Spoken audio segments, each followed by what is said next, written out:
Satu, Waalaikumsalam warahmatullahi Bapak wabarakatuh. Ibu peserta Latvia yang saya hormati, dan terutama juga Bapak-Bapak, Ibu-Ibu senior dalam web kami. Saya pada pagi ini akan sharing tentang sedikit tentang keilmuan dari studi kajian yang dilakukan. Studi ini baru pendahuluan saja, jadi belum mendalam, eh, karena keterbatasan waktu dan keterbatasan pustaka dan juga keterbatasan saya bukan bidangnya, yang. Tapi saya coba kira-kira berapa catatan, berapa poin yang bisa kami sajikan di sini. Tentang eh, menahan napas. Kami izin pakai PPT.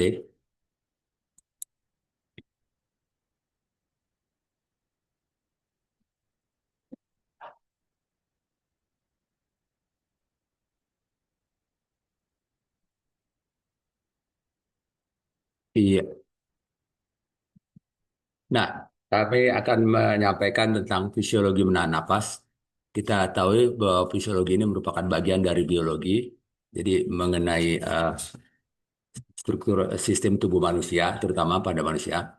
Kita mengambil subtema memahami peran krusial CO2. CO2 kita tahu dalam kontrol pernapasan. Jadi kita coba persempit, kita mengamati CO2-nya dalam rangka pernapasan, terutama menahan napas. Kita lihat dulu, dasar kajian ini adalah TOB di Original Bioenergy Power pada halaman 20. Sudah juga disajikan Pak Supriyadi waktu beberapa minggu yang lalu. Tarik napas dari hidung sebanyak-banyaknya, tahan napas selama mungkin dengan mengembungkan perut, dan buang napas melalui mulut secara perlahan. Ini kita tahu semacam SOP kita olah napasnya. Nah, yang jadi pertanyaannya, apakah yang terjadi secara fisiologis ketika kita menahan napas dalam BEP? Coba telusuri tentang hal ini.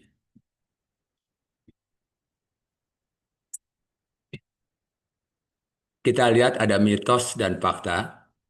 Mitos itu kita bernapas karena kehabisan oksigen. Ada jelas-jelas. Kalau kita mengambil napas, kalau kita kehabisan oksigen, ini sebetulnya adalah mitos. Tapi faktanya, dorongan terkuat untuk bernapas pada saat menahan napas adalah akumulasi dari CO2 itu sendiri. Saya geser sedikit. Ya, adalah akumulasi dari karbon dioksida. Kita lihat, umumnya manusia bisa menahan napas selama 30 sampai 90 detik, bahkan bisa sampai 2 menit atau 120 detik ya. Tapi ada berapa ya pengecualian. Kita tahu mungkin kita pernah dengar perenang Mark Speed, peraih 7 medali Olimpiade, emas Olimpiade ya. Itu bisa menahan napas kira-kira, kalau tidak salah waktu itu informasi sekitar sekitar hampir 10 menit ya. Nah, juga kita tahu penyelam, penyelam yang tanpa alat, ya, penyelam tanpa alat itu bisa menahan napas dengan baik, terutama pada suku Bajo. Kita tahu pada suku Bajo bisa menyelam pada kedalaman 60 meter, menahan napas sampai 13 menit. Ya, setelah ditelusuri dikarenakan limpanya yang lebih besar pada suku Bajo itu, mempunyai limpa yang besar sehingga uh, dalam proses darah itu uh, lebih kuat, dia menyimpan darah merahnya. Itu yang kita lihat, dan juga kita lihat bahwa jika dipaksakan lebih lama, kalau kita menahan napas, tubuh akan memaksa kita untuk bernapas. Jadi ada refleksnya. Atau kalau kita coba tahan pingsan, bisa juga terjadi kerusakan otak. Nah, dari ini kita bisa lihat CO2 adalah stimulus utama pernapasan. Jadi bukan O2, tentu penting. O2 jelas penting, tapi ada hubungan antara O2 dan CO2 ini tersebut. Kita lihat proses transportasi oksigen dan karbon dioksida dalam darah. Kita tahu bahwa pertukaran oksigen dan CO2 ini, pertukaran ini merupakan pertukaran antara dua zat kimia itu, unsur kimia itu kita sebut uh, pertukaran gas. kita lihat transportasi untuk O2. O2 itu tidak larut dalam darah sebetulnya, ya. Sehingga dia membutuhkan hemoglobin. Kita tahu hemoglobin, ya. Nah, dengan adanya hemoglobin ini, dia O2 Hb O2 ini bisa reversible, uh, bisa bergerak ke sana kemari. Jadi bisa ditransfer. Nah, derajat pengikatan ini ditentukan oleh P ini ada atau kadang-kadang oleh PA O2 atau parsial tekanan parsial di sekitar Hb. Ya. Afinitas Hb terhadap O2 berkurang karena ini ada beberapa faktor yang perlu diperhatikan tentang afinitas O2 di dalam darah ini. Peningkatan ion H atau yang kita kenal dengan asam. Kalau dia terlalu asam nanti akan mempengaruhi. Ada juga peningkatan tekanan CO2. Ini juga berpengaruh yang kita kenal dengan efek Bohr. Efek Bohr ini kalau CO2-nya bertambah sehingga afinitas Hb untuk menyerap O2 ini atau untuk merilis O2 berkurang. Jelas peningkatan suhu dan peningkatan eritrosit di dalam darah ini juga berpengaruh terhadap afinitas Hb terhadap O2. Ini kalau kita lihat dari sisi O2-nya. Sekarang kalau kita lihat dari CO2-nya, CO2 ini terlarut dalam darah dalam tiga bentuk, ada tiga bagian. CO2 dalam plasma darah hanya sekitar 10%. CO2 dalam asam amino pada molekul Hb, ya, jadi terikat dengan Hb tadi, ada 20%. Yang paling besar 70% CO2 dalam bentuk garam dengan ion HCO3.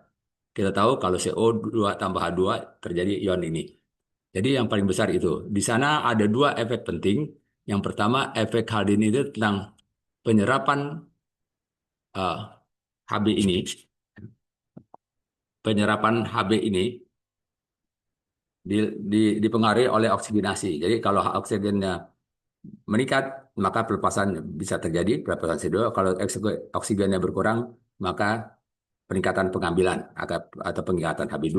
Dan satu lagi, klorid SIP, itu tentang Cl yang mengikat tadi ion CO3, ya, dalam plasma itu. Tadi kita tahu bahwa plasma CO2 itu banyak dalam bentuk garam CO3.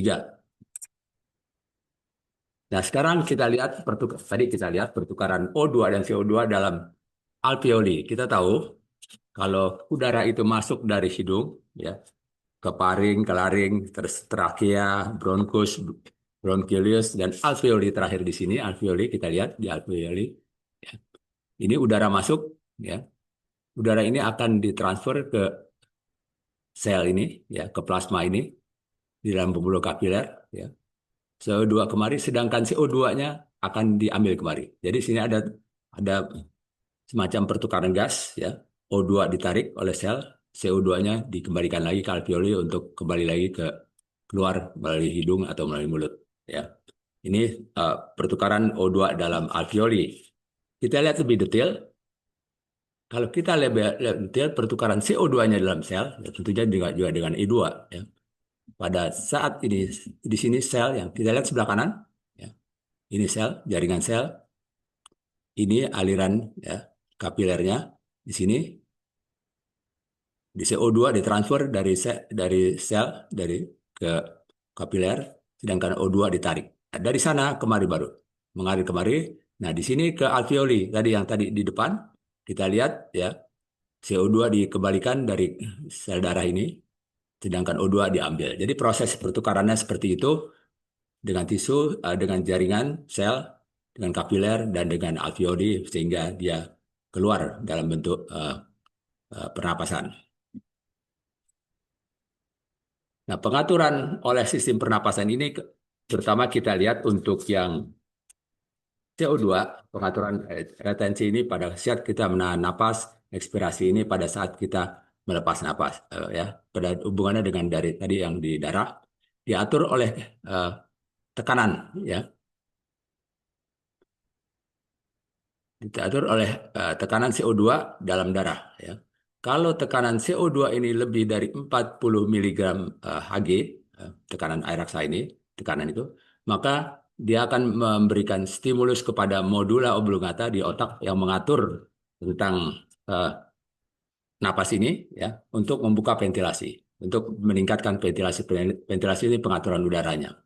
Begitu juga dengan CO2 tadi, yang CO2 ada terikat dengan O2, terjadi ini asam CO2 CO3, di mana ini jika konsentrasi O2 nambah, pH darah akan turun, yang kita sebut asidosis.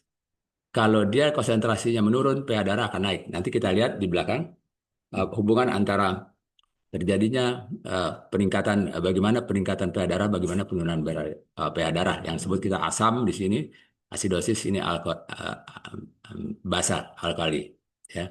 Pada posisi ketoasidosis ini pada saat asam dengan metabolisme buangan metabolisme yang banyak, ya, misalnya karena sakit, karena diabetes dan insulin dan sebagainya, aseton bisa dibuang melalui paru-paru, ya. Jadi ada mekanisme di sana. Kita lihat lagi pengaruh kadar CO2 dalam darah dan perubahan pH darah, ya. pH sebetulnya pH kita sekitar 7,4 atau sekitar basa sedikit, 7 netral kalau ke di bawah asam, ke atas basa, sekitar basa sedikit. Itu yang ideal. Ketika kita menahan napas, yang dihasilkan dari metabolisme ya,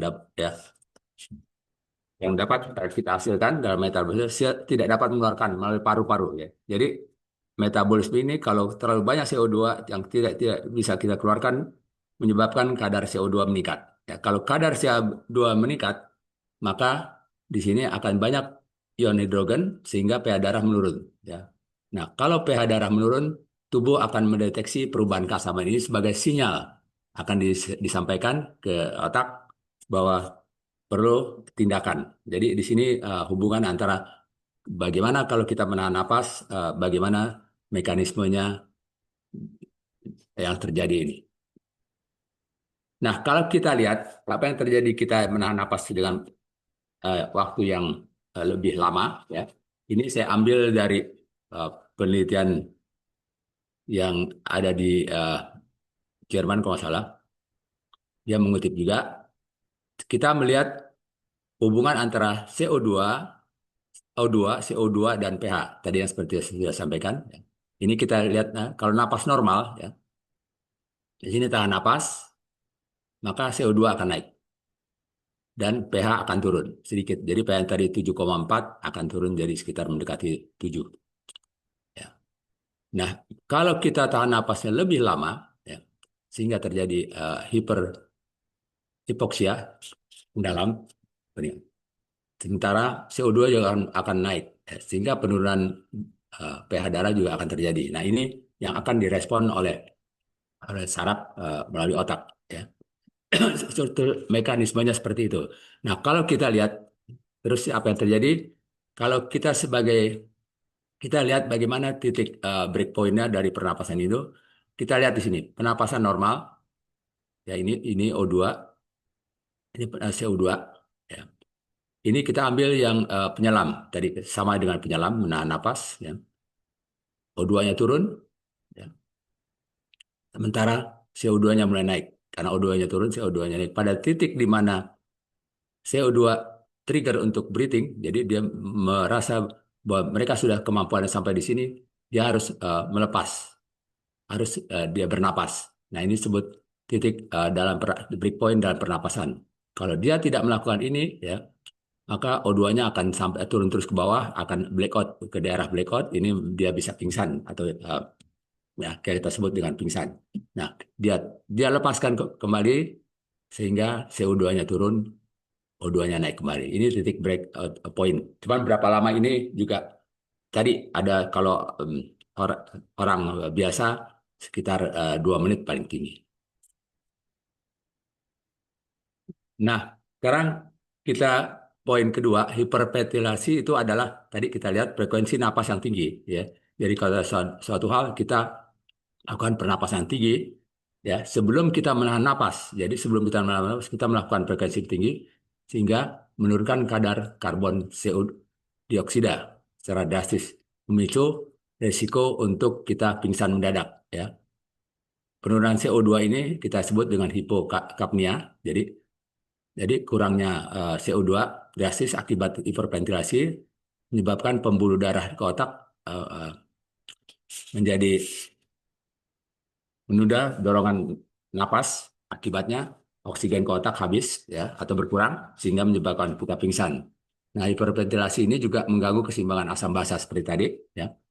Jelas mengganggu asam basa. Kita lihat mekanisme ini, kita lihat hiperventilasi ini kalau dapat terjadi antara lain ketika seorang dalam kondisi stres, panik, habis olahraga, atau berjalan cepat melakukan aktivitas yang berat. Ketika kalau seorang BEP ya sudah habis melakukan aktivitas yang berat, kita melakukan langsung BEP, kita akan ada melakukan pelatihan latihan penahan napas. Untuk itu diperlukan ya ya dorongan napas ini akibat ini bisa bisa dikhawatirkan kalau kita melakukan langsung BEP kita juga bisa pusing-pusing atau pingsan yang kita kenal dengan shallow water blackout ini diambil dari penyelam sebetulnya. Karena itu diwajibkan orang BEP kalau sebelum latihan itu mengalami permasalahan pernapasan kayak karena stres, karena panik, karena olahraga berat, karena berjalan cepat aktivitasnya perlu melakukan sesi pemanasan dengan protokol tarik, tahan, buang, dan seterusnya, yang sehingga pernapasannya menjadi normal dan kadar CO2 kembali normal di dalam darah. Ini jelas kalau kita lakukan tetap yang apalagi yang sehat atau yang tidak terjadi hyperventilasi tetap kita lakukan pemanasan. Tapi yang penting adalah pada kondisi yang hiperventilasi. Nah, kita lihat kita ambil kesimpulan atau indikasi dari beberapa poin yang tadi saya coba sebutkan. Kalau kita menahan napas, kadar CO2 dalam darah meningkat, ya karena kita bertahan, ya meningkat, ya pada batas tertentu. Ini sebetulnya cukup baik untuk mempercepat proses difusi oksigen ke dalam sel, ya untuk pembentukan proses energi ATP yang kita kenal dengan energi ATP. Jadi pada kadar-kadar tertentu itu sebetulnya baik untuk proses. Nah, untuk itu kemampuan menahan napas dengan durasi yang cukup panjang, 25 detik ya, atau 30 detik. Ya. Dalam BP kita menahan napasnya kira-kira 20 sampai 25 detik. Ya. Memerlukan latihan bertahap karena tubuh perlu beradaptasi dengan kondisi kelebihan kadar CO2. Ya.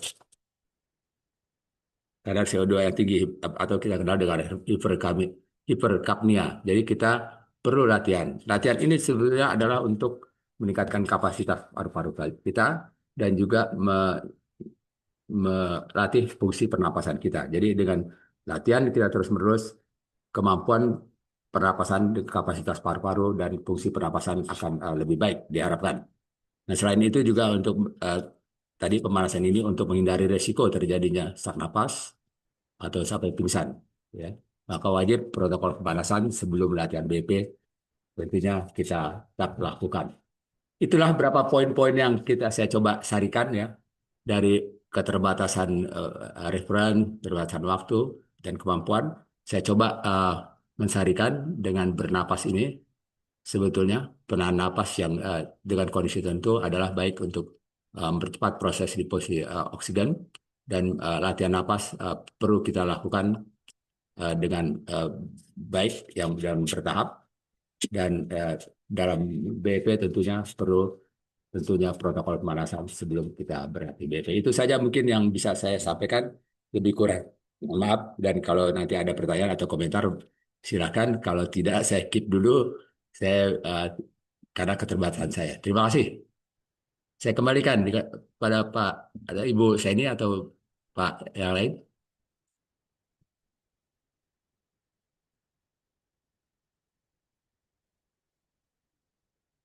Bu Sheni sudah tidak ada. Nah, Pak Pajo aja kali ya.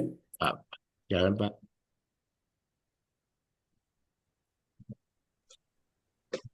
Iya, iya. Terima kasih Pak Khairil Anwar yang telah menyaksikan sesuatu yang semakin membuka tabir ya. Bagaimana kita menahan nafas dan mungkin rekan-rekan yang penasaran atau yang ingin mengetahui lebih dalam kami persilakan. Waktunya biasanya dibatasi kurang lebih pukul 9 ya, kurang lebih pukul 9. Namun masih terbuka kesempatan untuk berdialog, apa namanya, berdialog dan berdiskusi tidak terbatas, bisa melalui chatting, bisa melalui langsung berkomunikasi dengan Pak Khairil Anwar. Silakan. Ya, dulu ya. Kami persilakan. Siapa? Ya, saya boleh ya. Ini di samping saya malam bertanya. Pak Khairil, Ya, saya Bu. ya, gini, dengan kita melakukan BEP, ya, Bioenergy Power ini, yang mana selalu kita melakukan 5 seri pertama, kemudian atur nafas, kemudian masuk 5 seri yang kedua. Kalau ini kan tanpa jeda ya, tidak ada atur nafas. Kemudian ada beberapa orang yang menyampaikan ke saya, menanya, kenapa ya Bu Dewi, saya kok yang tanpa jeda itu kok saya setelah itu pusing gitu.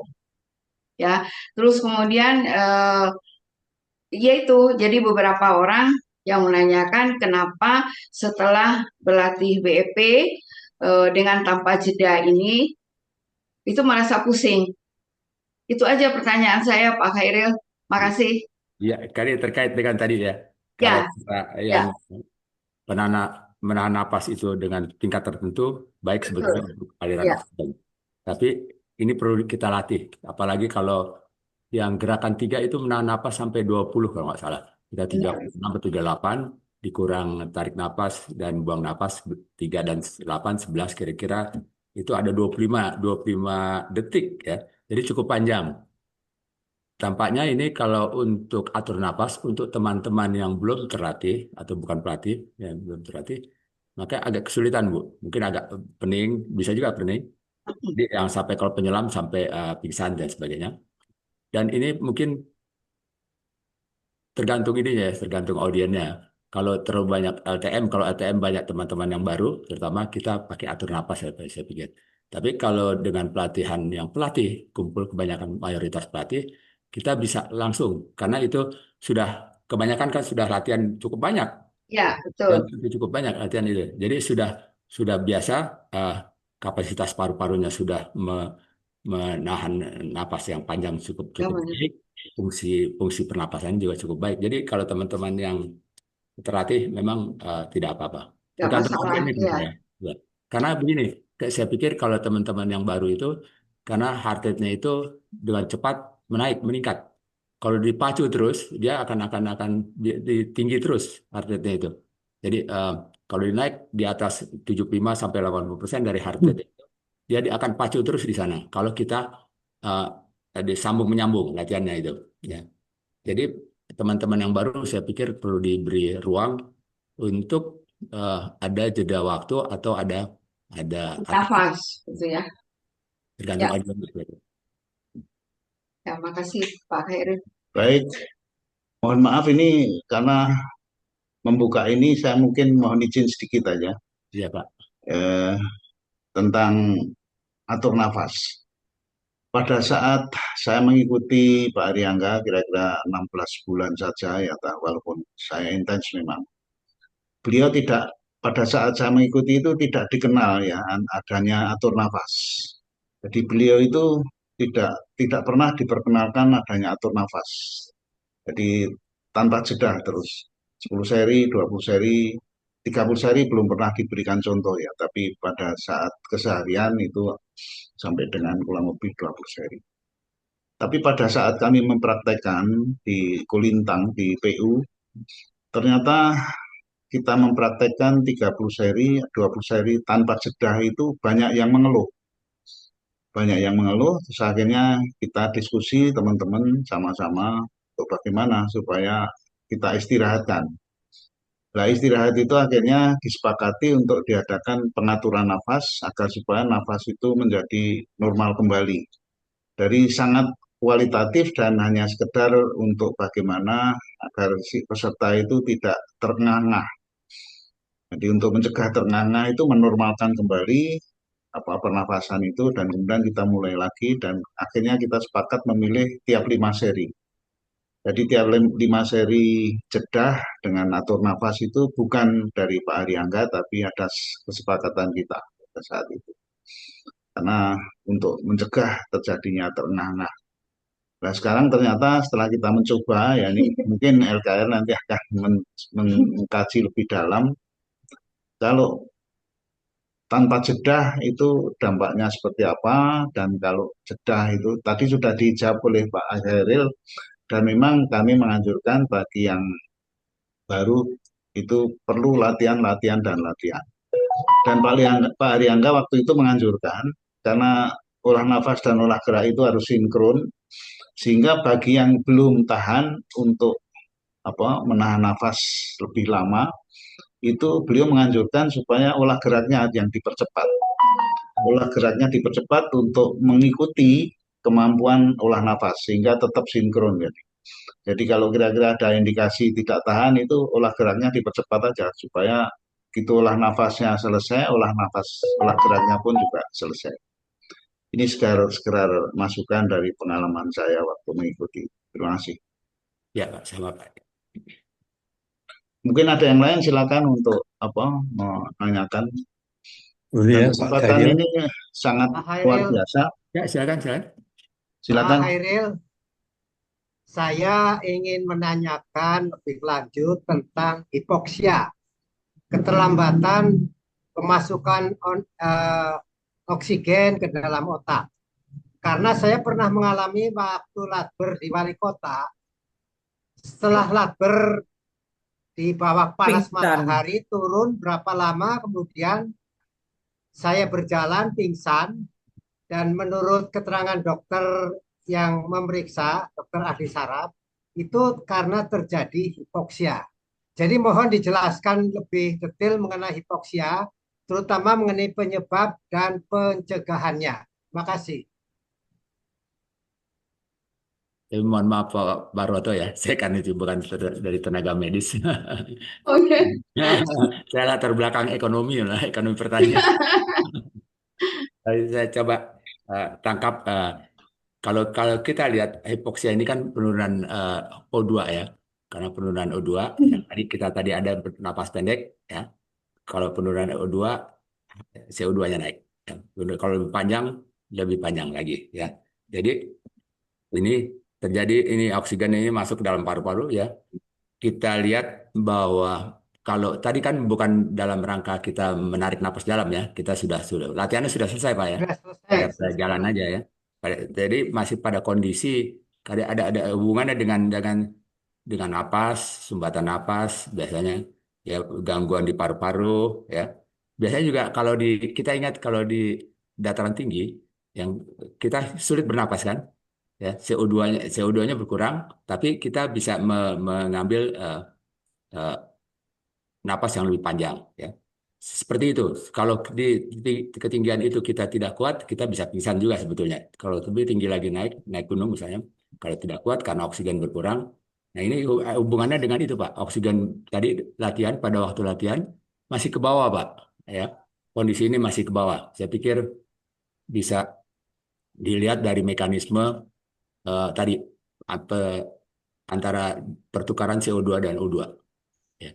Karena masih terbawa di sana, masih kemungkinan pingsan. Karena begini, karena kita lihat dalam pertukaran O2 dan CO2 ini, pernapasan ini bukan hanya biologi aja, bukan hanya fisiologi aja, juga di situ menyangkut kimia, juga menyangkut fisika. Ya, karena ada diffusi O2 dan CO2, ada kimia asam basa, sehingga saya kagum dengan teman-teman kedokteran ini bisa mempelajari ini di tubuh ini, terutama tentang pernapasan dengan baik ya.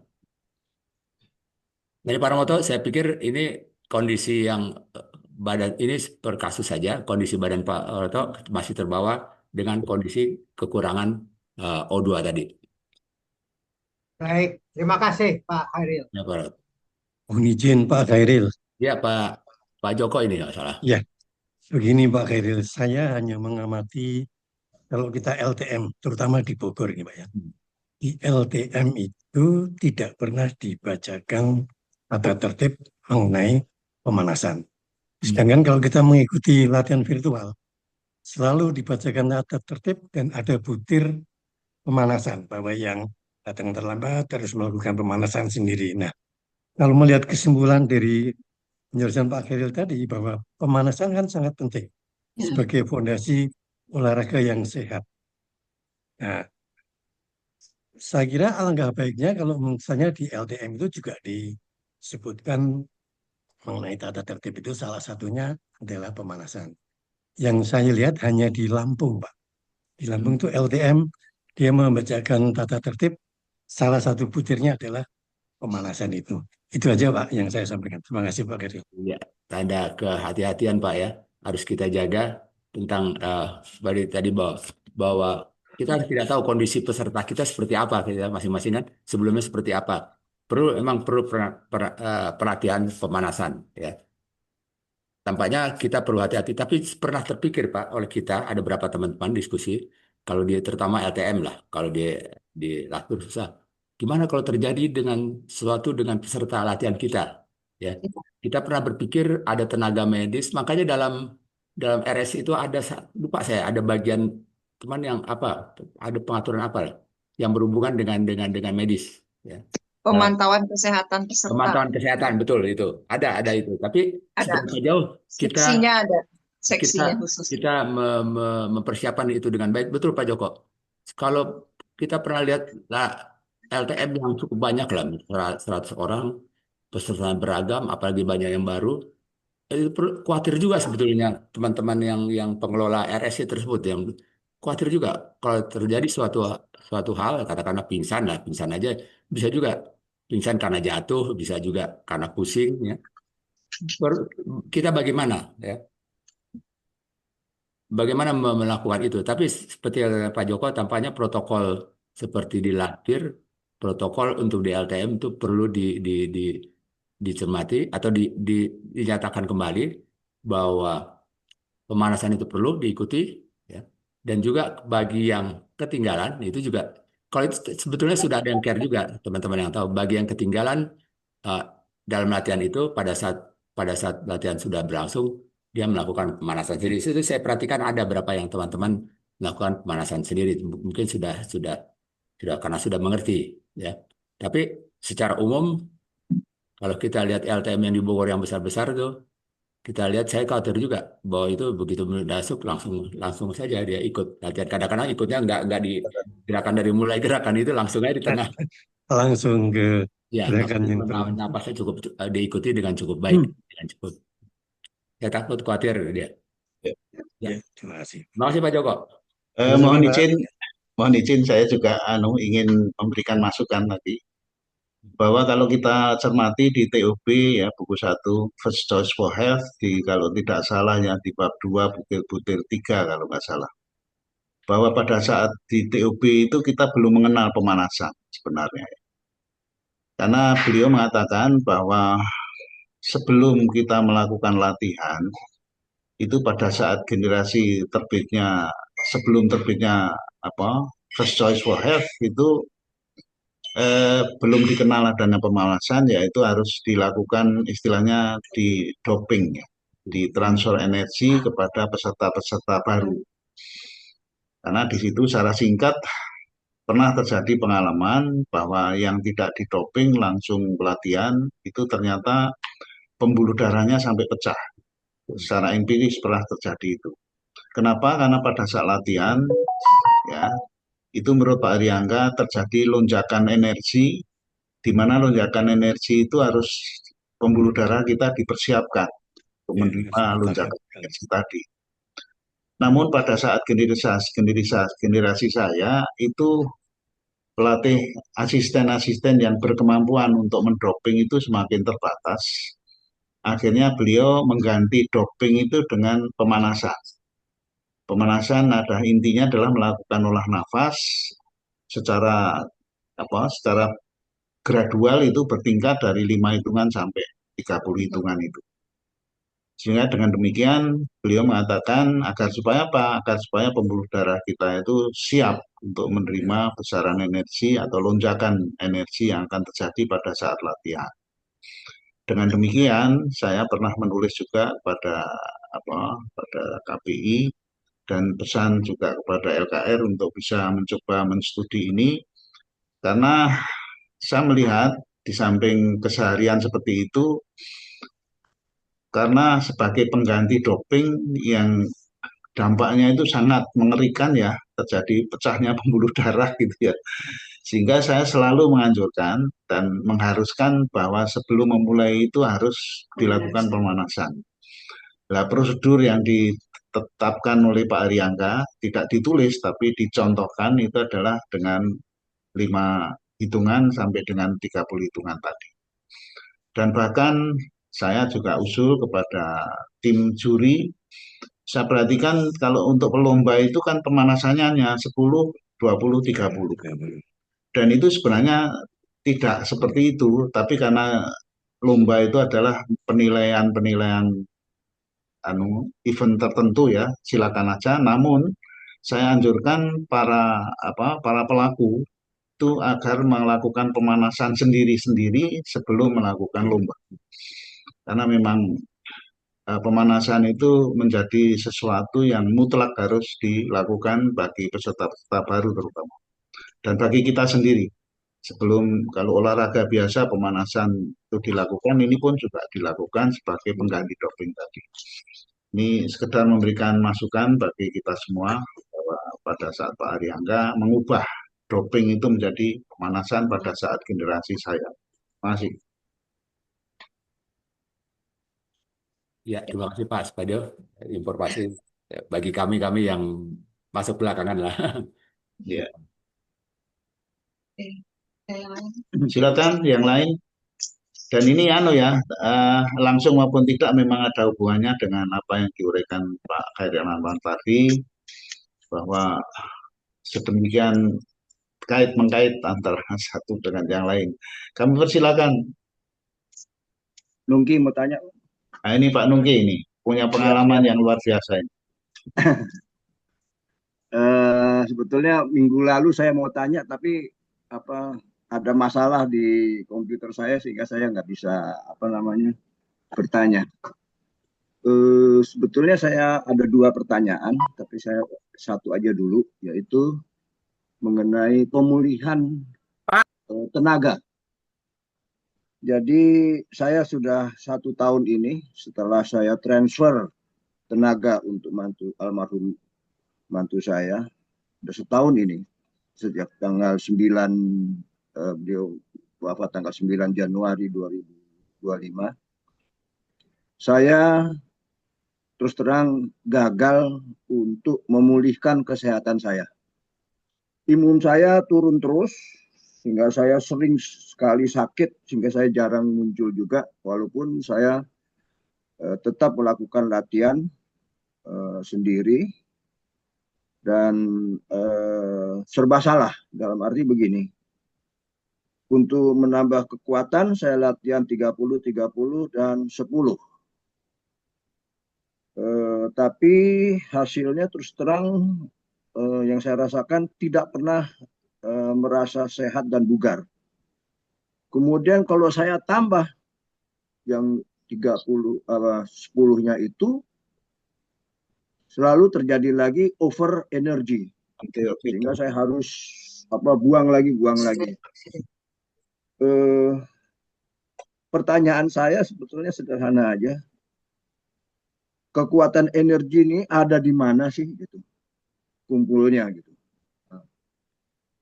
Beberapa waktu yang lalu saya ketemu dengan seorang pelatih Satria Nusantara. Saya minta dia mencoba mentransfer energi ke saya. Saya bilang, saya kok energi saya kurang. Dia coba transfer, tapi dia bilang kok rasanya blong gitu. Dia transfer istilahnya dia blong, kayak masuk ke dalam suatu tempat tapi terus hilang gitu. Saya juga bingung gitu. Jadi terus terang saya kemarin ini 20 hari saya nggak muncul, mungkin jarang dilihat karena stamina saya terus turun. Jadi saya sebetulnya ingin tanya, energi ini ada di mana dan bagaimana caranya supaya bisa terkumpul lagi. Itu aja pertanyaan saya yang pertama. Terima kasih. Betul, Pak Nungki. Betul. Ini sebetulnya pertanyaannya harusnya lebih ditujukan ke Pak Supriyadi. Saya ingat pada eh, bincang-bincang minggu lalu dan juga mungkin minggu yang lalunya juga sebelumnya tentang pembentukan energi tadi yang terbentuk dari gerak dan lawan napas kita. Saya pikir karena saya tidak mendalami tentang ini, saya bisa sampaikan ke Pak Supriyadi ya. Saya catat ini pertanyaan-pertanyaan ini, energi ini ada di mana, latihan yang dilakukan oleh Pak Nungki berapa kali dan imun dengan imun yang menurun. Jadi saya bisa catat, tapi silakan kalau ada teman-teman yang lain atau bapak-bapak dan ibu-ibu yang lain bisa menjelaskan tentang ini silakan. Nah, ini untuk Pak Pri. Pak Pri itu perjalanan dari Semarang ke Jogja. Karena perjalanan pakai apa saya nggak tahu. Siapa tahu beliau bergabung ini ya. Tapi beliau mengatakan, Pak Patio mungkin pagi ini saya tidak bergabung karena lagi perjalanan dari Semarang ke Jogja. Tapi memang betul, saya kira memang ini pertanyaan yang sangat sangat sangat mendasar, termasuk diri saya sendiri, walaupun saya katanya senior gitu ya. Saya belum memperoleh ilmu yang ditanyakan oleh Pak Nungki tadi dan mungkin Pak Pri nanti. Dan ini satu bahan diskusi yang memang sangat luar biasa mengenai detailnya ya.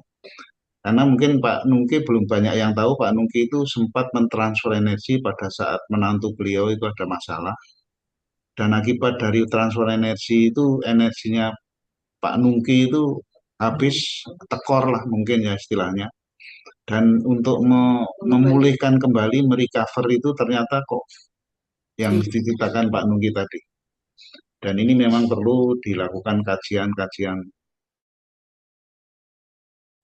Karena Pak Arianta cuma pesen aja memang transfer energi itu belum diberikan pelajaran pada kami, tapi beliau hanya mengatakan yang dituangkan dalam bab 7 kalau nggak salah di First Choice for Health, bahwa kalau kita itu transfer energi harus kita yakin kita sudah surplus energi.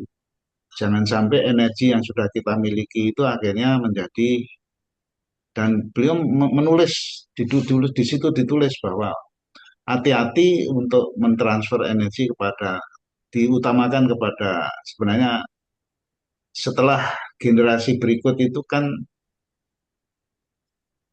masing-masing itu diharapkan menjadi terapi untuk dirinya sendiri, yaitu self healing tadi. Jadi energi yang diproduksi untuk diri kita sendiri, kalau ingin mentransfer kita harus benar-benar yakin memiliki surplus energi dengan cara apa? Dengan cara latihan, latihan, dan latihan.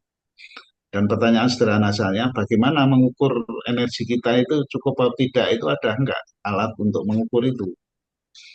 Dan ini pertanyaan-pertanyaan yang seperti ini memang tantangan yang sangat luar biasa untuk dikaji oleh teman-teman dari LKS. Itu tambahan saya aja, terima kasih.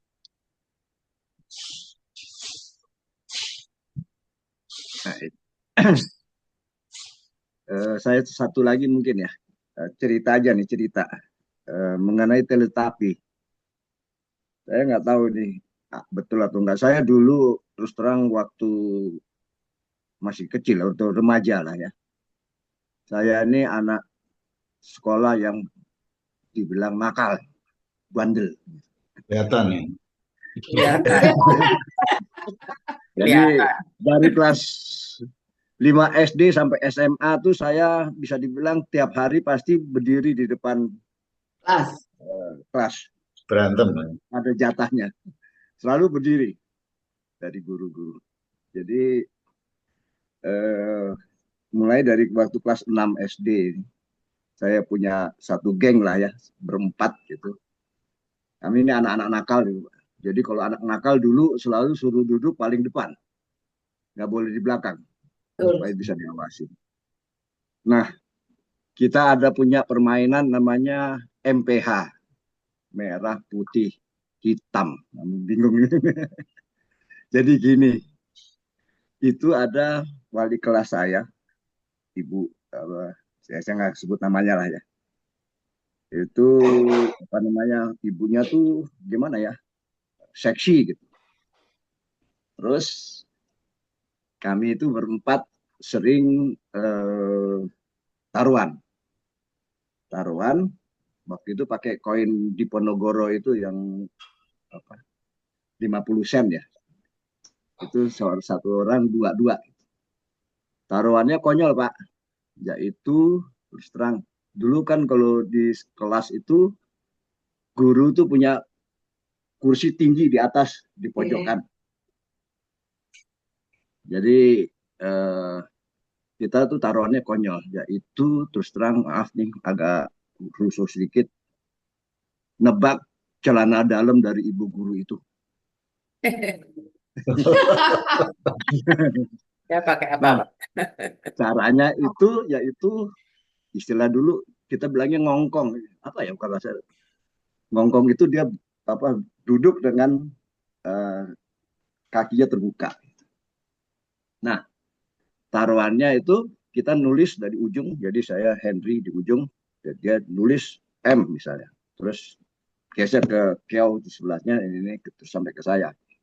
Jadi kita istilah MPH, mau hitam, merah, atau putih. Nah, jadi saya selalu menang Pak taruhannya Pak. Konyolnya gini, sebelum taruhan guru itu lagi duduk, saya tuh bisa menenangkan diri, nanya ke dia, pakai warna apa hari ini. Nah, jadi kalau waktu taruhan masing-masing nulis, gitu.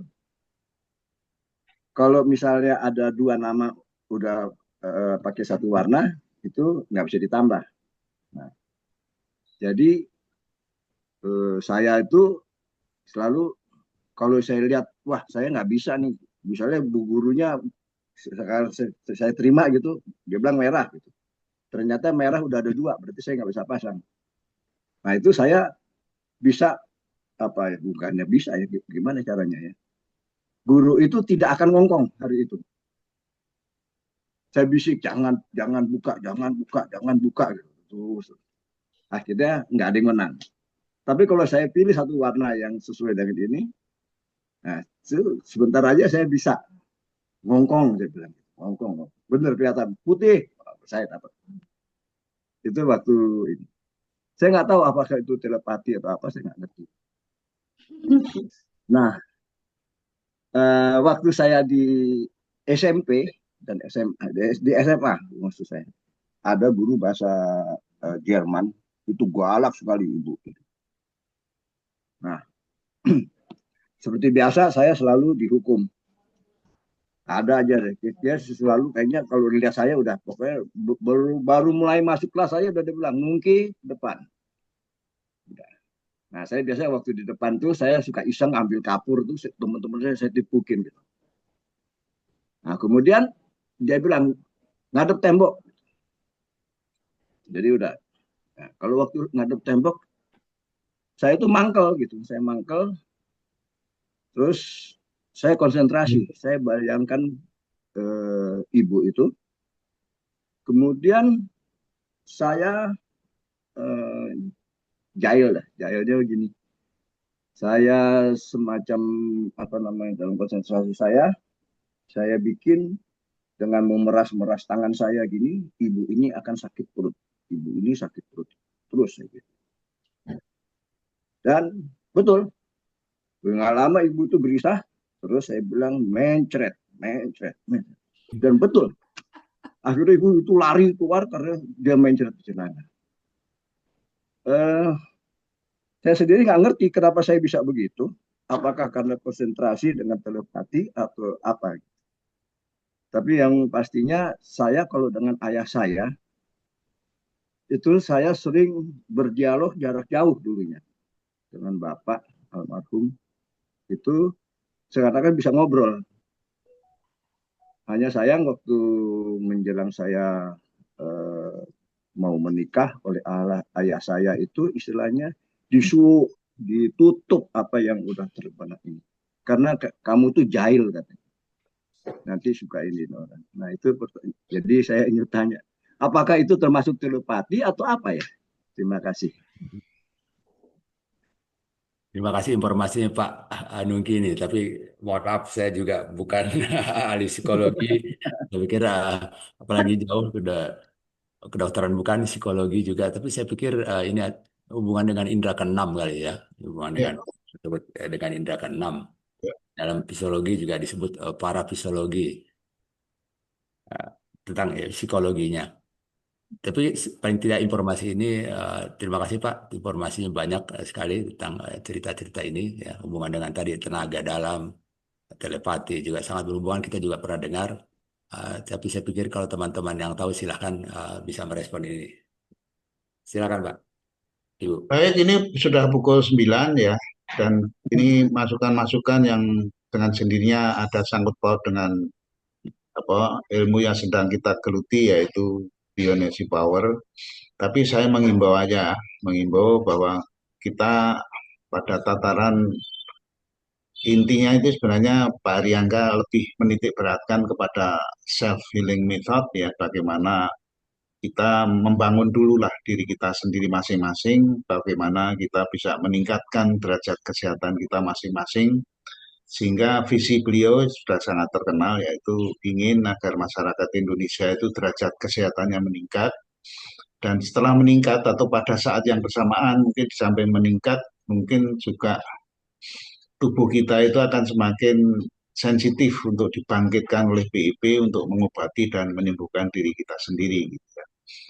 Nah, kemudian tataran berikutnya adalah apabila kita latihan-latihan dan latihan itu secara kualitatif, saya sebutkan bahwa kita akan memiliki surplus energi yang bisa dimanfaatkan di samping untuk diri kita sendiri juga untuk orang lain, dan orang lain itu beliau selalu mengingatkan terutama adalah keluarga dekat kita.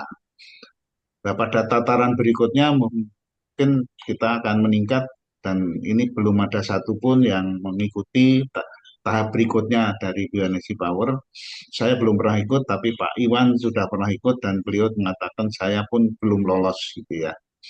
Dan untuk tataran lebih lanjut yang sudah mulai disinggung-disinggung masalah cakra, masalah aura, masalah telepati sedikit-sedikit gitu ya. Dan yang disampaikan Pak Nungki itu mungkin tingkatan lebih jauh daripada itu, saya kira gitu. Tapi ini merupakan satu masukan-masukan yang ternyata kalau BIP dibicarakan itu ternyata di balik itu adalah unlimited, gitu ya. Sehingga saya dijulukin kalau sudah bicara BIP itu sudah di stop karena terus kesana kesana kesana kesana dan seterusnya dan seterusnya. Jadi karena itu dengan berat hati ya, sesuai dengan kesepakatan kita batasi sampai pukul 9, dan salah satu ini baru sekelumit pengalaman Pak Nungki. Pak Nungki itu pengalaman sangat banyak sekali, dan mungkin pelan-pelan nanti akan menjadi masukan, dan silakan aja nanti untuk waktu yang tersedia ini memang belum cukup dan tidak akan cukup saya kira. Namun apa boleh buat, waktu juga yang membatasi, dan kebetulan Pak Hari dan berhalangan, dan kemudian Bu Seni juga sudah meninggalkan tadi terus diserahkan kepada saya. Dan saya mohon izin untuk mohon maaf untuk diakhiri dulu, dan lebih lanjutnya mari kita sampai minggu depan itu puasa, sudah puasa ya. Dan selama bulan puasa tetap ada, kita tidak pernah libur, dan silakan nanti kita atur lebih jauh tentang. Jamnya mundur nggak, Pak? Dan nanti ya seperti biasa kalau nggak salah, kalau puasa itu kita mulai 7:30 kalau nggak salah ya. Ya. Kita mulainya 7:30 karena bulan puasa, dan kita tidak libur, dan acara tetap berjalan seperti biasa.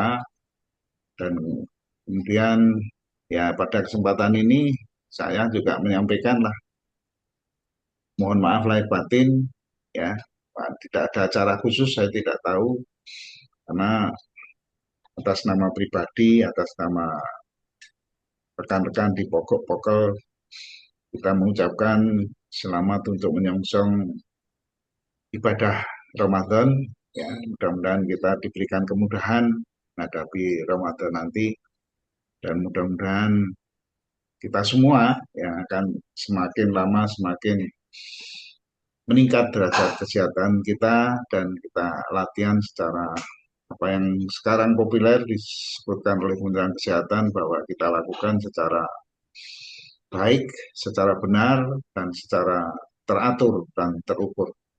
Nah, yang dua hal terakhir ini ternyata tidak mudah ya kita laksanakan. Teratur aja sudah susah. Mudah-mudahan bulan puasa akan semakin mendekatkan diri kita pada Allah Subhanahu wa taala, dan pada akhir dan penghujung Ramadan nanti mudah-mudahan betul-betul kita akan menjadi manusia yang lebih takwa.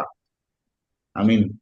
Amin. Saya kira itu aja ya. Saya mohon maaf terpaksa kita akhiri, dan terima kasih kepada Pak Khairil yang sudah membuka ya. Beliau sudah membuka dua hal yang mungkin perlu ada tindak lanjut ya. Bagaimana kita semakin mengenal lebih dalam lagi tentang bioenergi power. Terima kasih Pak Khairil Anwar dan juga teman-teman semua.